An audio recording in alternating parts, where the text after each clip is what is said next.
I really strongly believe that the people who are the best investors understand that they can make mistakes. Peter Lynch would always say, in baseball, the best batter ever was Ted Williams, and he batted .400, meaning 4 out of 10 times only he got a hit, and 60% of the time he didn't.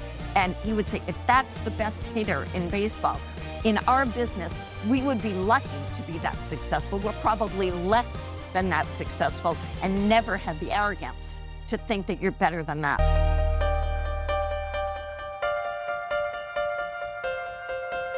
Hi, everyone, and welcome to How She Does It, where we sit down with women who are leading extraordinary lives, and we ask them how they do it. I'm Karen Firestone. I'm a longtime Wall Street investor, a mom of 4, and a panelist on CNBC's Fast Money. This episode is our first ever pop-up podcast, which we did in front of a live audience. And let me say, it's easy to get used to applause and laughter in all the right places. It was part of a fantastic CNBC Pro Live event that they put on recently called Wealth for Women. There, I had the privilege of having a conversation with the extremely accomplished Karen Firestone. Karen, who goes by Kari, is also a CNBC contributor and co-founder and Chair Emerita of Aureus Asset Management. Her fund manages over $8 billion in assets for families, individuals, and nonprofits. Kari began her career at Fidelity Investments, where she spent 22 years, a good portion of that time working alongside the legendary fund manager Peter Lynch. She's also the author of Even the Odds: Sensible Risk-Taking in Business, Investing, and Life. During our chat at the Nasdaq, we talked about how Kari views risk in a portfolio and in the real world, the most shocking moment of her life and the famous person who helped her figure it all out, and after battling cancer a number of times, how she has shifted the way she views her life. This was really fun. Hope you enjoy. All right, we have never done a live podcast. We'll see how it goes. Okay, Kari Firestone is the guest. Her name is literally Karen Firestone. I'm Karen Firestone. She has 2 sets of twins. I have 2 sets of twins. She's on CNBC. I'm on CNBC. It's crazy that we didn't really know each other. And yet, here we are. So thank you for being here. I got a lot to ask you, so let's get started. Thank you. So early in your career, you were an assistant fund manager at Fidelity. Can you paint us a picture of that era, what it was like to be there? Sure. And thank you all so much for being here. Thank you for having me. Fidelity was a tough place, which I knew it would be. It was very competitive. There were 750 people who worked at Fidelity when I started. There are about 89,000 people at Fidelity now. And I was one of very few women there. Well, it wasn't an industry that hired very many women. There were 2 assistant fund managers for Peter Lynch. When I started, he needed another fund manager because he owned 1,000 stocks in Magellan fund, and there were only 12 analysts at Fidelity, so they couldn't cover all of the stocks. So he had 2 assistants. He needed another, and I became the 3rd assistant on Magellan. So it was a lot of running around the country for Peter and calling in from everywhere and having this rapid fire relationship with the guy who was really the greatest fund manager in America at the time and for decades to come. So, all right, let's talk more about Peter Lynch, because he ran the Magellan Fund for 13 years, during which time he averaged 29.2% annual return, which is extraordinary. I grew up in the business admiring and idolizing Peter Lynch. What did you learn from him? So much. I mean, hard work was one of the things we definitely learned. He would use this analogy: turn over another rock at the beach, and eventually you're going to find an oyster with a pearl underneath one of them. You just have to keep looking and looking. And it was going to be hard work because most of what you turned over would have nothing. But then you'd find the gem. So you look at enough companies and you would uncover what was the unknown, what the market didn't understand, what was eventually going to be worth so much more than the stock was selling for at the time. And you began to understand that mentality. So an example that I've used often is he believed that Las Vegas was going to be an enormously successful location, not just for gambling, but for families to come. And it hadn't been for almost 20 years when I started. I started in 1983. A lot of casino managers had gone to jail because of racketeering.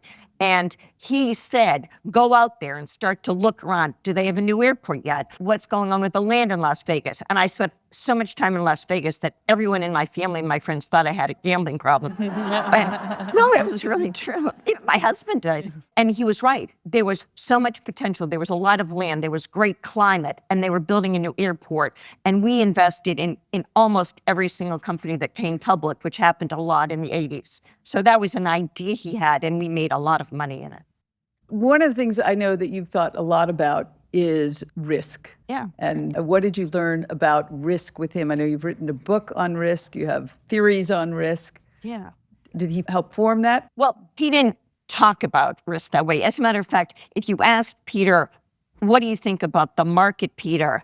He would say, I don't know, I just got to look at another company. Or did you call Wells Fargo? He didn't answer that question, but you could watch his trades every day, and then you got an idea of how he felt about the market. When he was particularly aggressive about a certain industry, you could tell he really liked the savings and loans, or liked hotels, or if he was selling, you could see in his trades if they were getting more aggressive or more risk on, more risk off.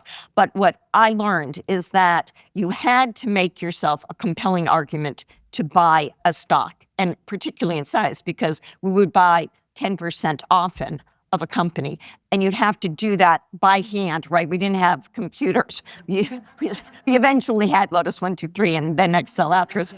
But you had to be able to make that case that over the next 5 years, those earnings were going to grow and there was going to be cash flow to support the stock price. And that was going to be the reason that eventually the market would come to it, even if they didn't understand anything about it at all. Mm-hmm.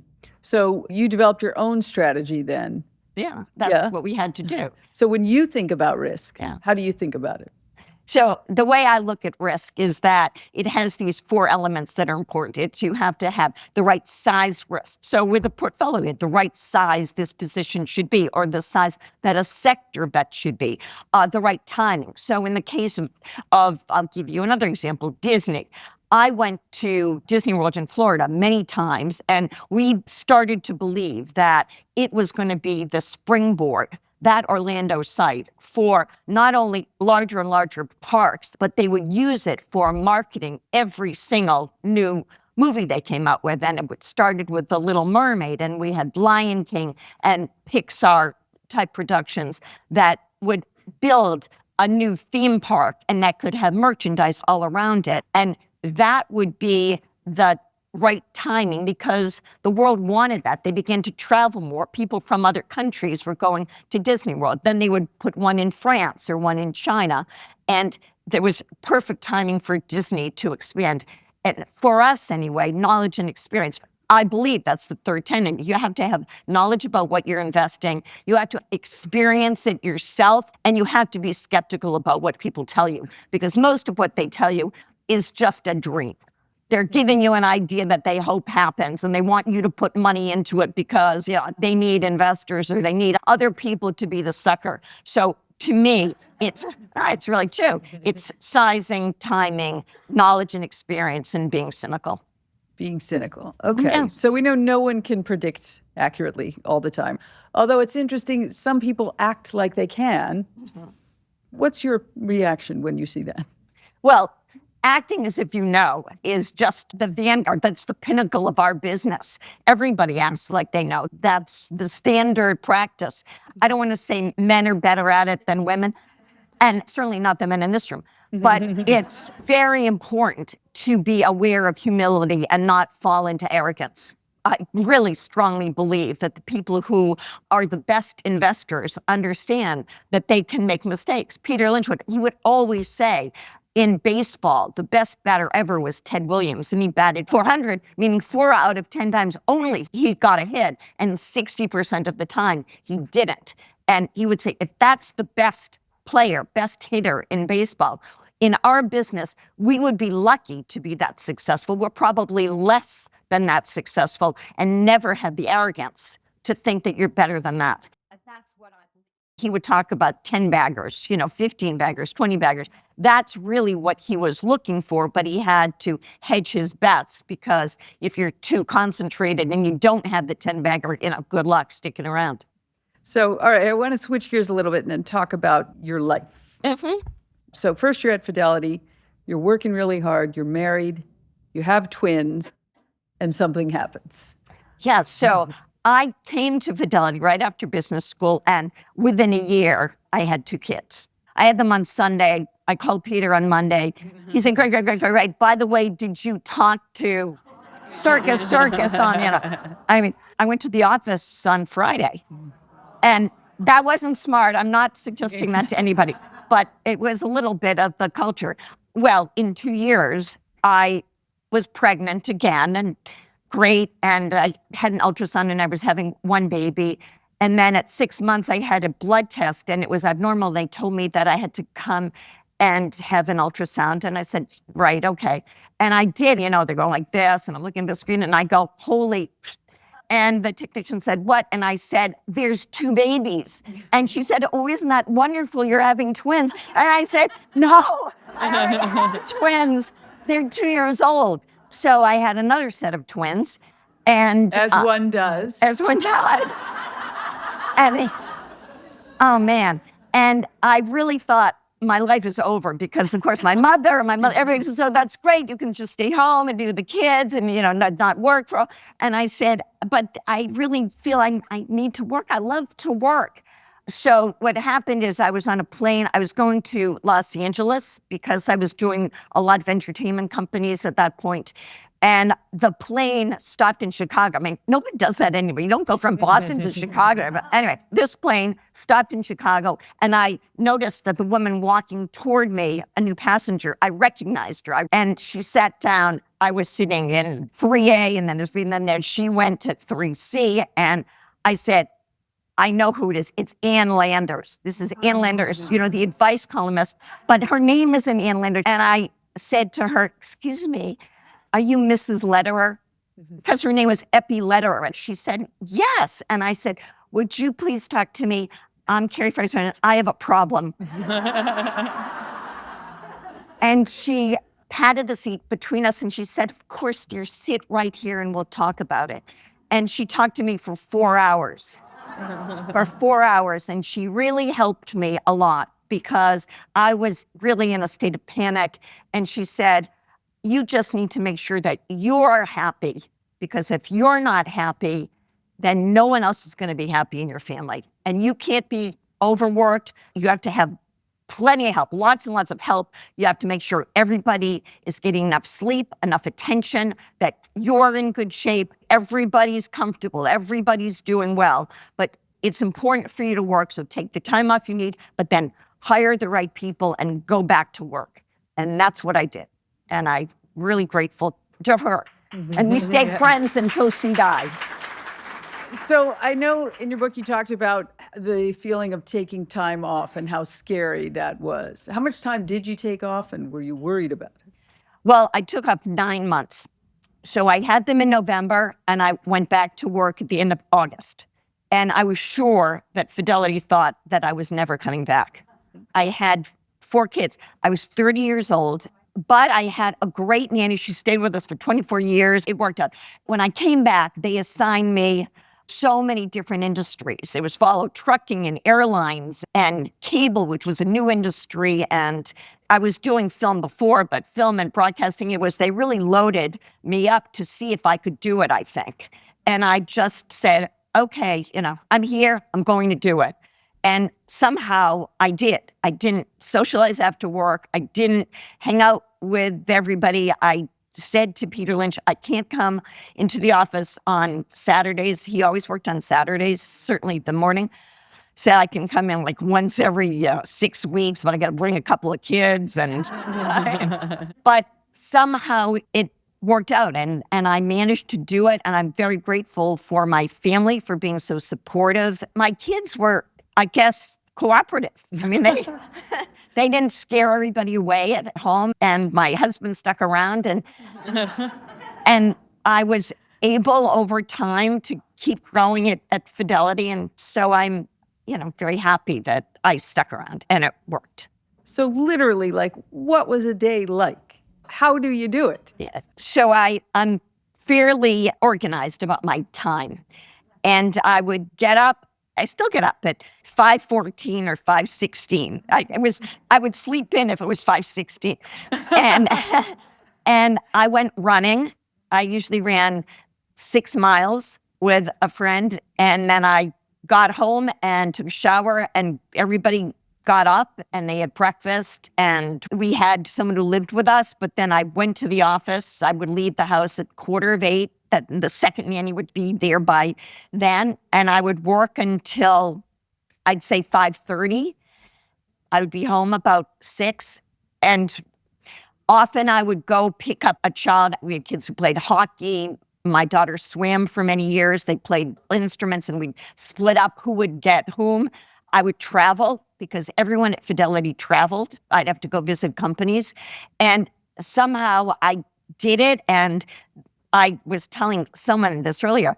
If you ask my children if I missed a lot of things, because sometimes I do. I mean, my youngest child is almost, 40, those 2 boys. And I say, how was it? Did I miss a lot of stuff? And they'll say, oh, no, you never missed anything. Dad was always missing things. And I said, that's not true. But Right. So tell me the truth. When you went on these trips to look at companies, wasn't it delightful? well, getting on the plane, Yeah. I could just like, oh, wow, it's a vacation. Yes. Yeah. You go to your room, you put a robe on. Yeah, it was just, It wasn't Netflix then, no, it was but very relaxing very to travel. relaxing. Yeah, you All got right. that right. So you focus a lot on risk. So I'm coming back to risk. You took a professional risk. You had been at Fidelity. You had a very successful career there. And tell us about a risk that you took. Well, I decided that I would like to start a company. And the idea was pretty clear in my mind. I wanted to start it inside Fidelity. There were 50 families who had $100 million invested within the Fidelity complex. And I went to one of the people who worked closely with Ned Johnson, who was the CEO of Fidelity, and I said, how about if I was the portfolio manager for these families? Because that would be $5 billion I would manage, and it would be a business that we could grow. And he said to me, Kari, you already managed $12 billion. Why would we want you to manage 5? And I said, good thinking, Roger. But that wasn't really my plan, right? So I left and decided, well, I can do this anyway. And I had a friend who wanted to start this business. It was an endowment style model for families, individuals, and endowments, not big endowments, but endowments that, were anything over $10 million. And we could invest in, I had stock expertise. He was at Harvard Management. He had alternative expertise. We would fill in with some people who had other things we didn't know and see, open up. Start a company, see who showed up. I mean, I'm going to tell you, not very many people at first, but it began to work. Mm-hmm. And I know it was a risk, but I was 47, so I had a lot of experience. My kids, the youngest ones, were going to college. I thought it was the right time in terms of my exposure. I was going to sell my shares back to Fidelity, and they were worth at that point a lot of money. So I had money to help the company. I didn't need to get a paycheck for a while. I mean, I hoped I would get a paycheck. And I had experience, and I had a feeling in terms of if it really didn't work, I could crawl back to Fidelity and say, please, please take me back. All right, I want to switch gears a little bit again. Like many women, you battled cancer, and true to your personality, you have worked through almost all of it. Tell us about your approach to dealing with that. Yeah, so I think I've always been positive. I'm an upbeat person, and I am pragmatic. I feel that I look at and face life in a very realistic way. I would never succumb to feeling like a victim. I don't like pity. I was not and do not think of myself as somebody who suffered a lot. There are many people who suffer tremendously. I've had both breast cancer and ovarian cancer, and I've had 15 operations in the last 4.5 years, including ones for rheumatoid arthritis, which was a side effect of the chemotherapy. But I have never, I would say, missed doing the things I need to do, whether it's, working. I went to work during chemo all the time. I went and did halftime report when I had to. I've always felt that I was healthy despite not being healthy. I could just, persevere. In terms of what I've learned about my life, this has maybe changed my thinking. I don't feel that longevity is so important to me. I mean, I hope I live a long time. It's the quality of my life. It's how I manage every day of my life. It's whether I have positive experiences in my life. Like, I'm having a great time, right? This is really, yeah. I mean, there are many things that are good experiences to me, but I now feel better about what I've lived and how I've lived, and do not think too much about whether I'm, cured, whether I'm going to live to be 95. I'm experiencing a great life as it is. I got 4 great kids, 6 grandkids, happy with all of that. Wonderful career. It's very inspirational, just the way you think about things. As a market person, I'm going to turn back to that one more time. So the world has changed a lot since you started in the business. How do you think about markets differently today than you used to? Yeah, that's a really good question, because, yes, they've changed a lot. What's the biggest change? The level of concentration. Are you saying in a portfolio or the market? The market itself is very concentrated. Okay. We never had companies the size in terms of either their market capitalization as a percent of the total of the S&P, nor did we have companies that had so much revenue and profit as these companies today, like Apple, Amazon, Microsoft, Google. I mean, the NVIDIA, they're just enormous and important, so much more important to the world economy and the US economy than I experienced for decades. Concentration has been a result of technology, because these companies are ubiquitous, and they are agnostic about place. They are agnostic about people having to find a way to interact with them. Everyone has a phone. Everybody interacts with each of those companies that I mentioned and others. Therefore, they command that amount of respect and value in the market. So that has changed my perspective about how to invest.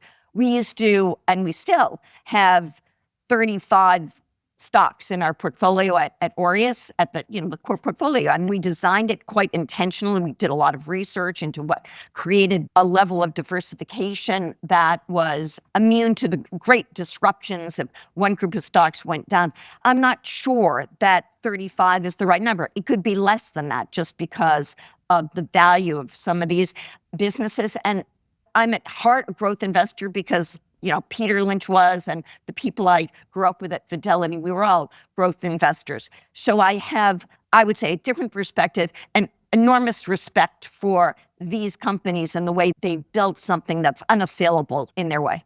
It's an interesting phenomenon that I don't know how it's going to play out, but we will watch. All right, so we took a couple audience questions. All right, see what we got here.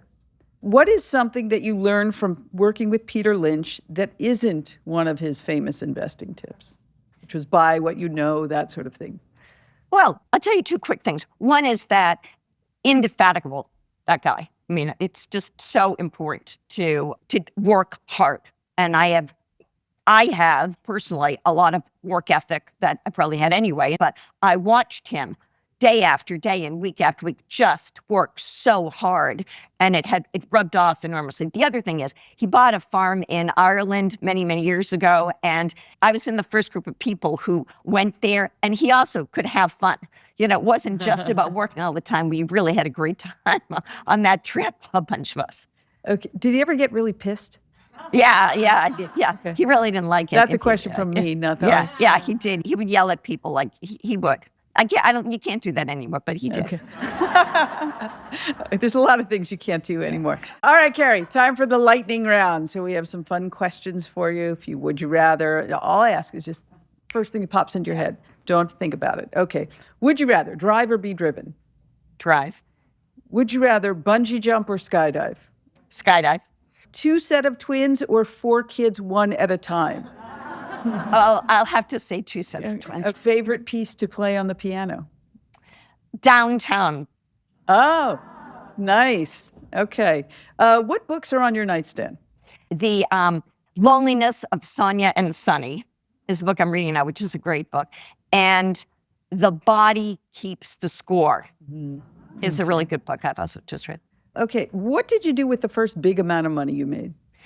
We bought a house on Cape Cod, and I created a scholarship fund at Harvard for a student from Massachusetts who needed that because I had been a scholarship kid from, I'm a townie from Boston who used to have a strong accent.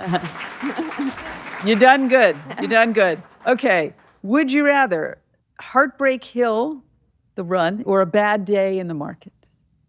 Oh, Heartbreak Hill. Yeah, okay. Heartbreak Hill, yeah. All right. Yeah. What is the biggest risk you think you've taken, personally or professionally?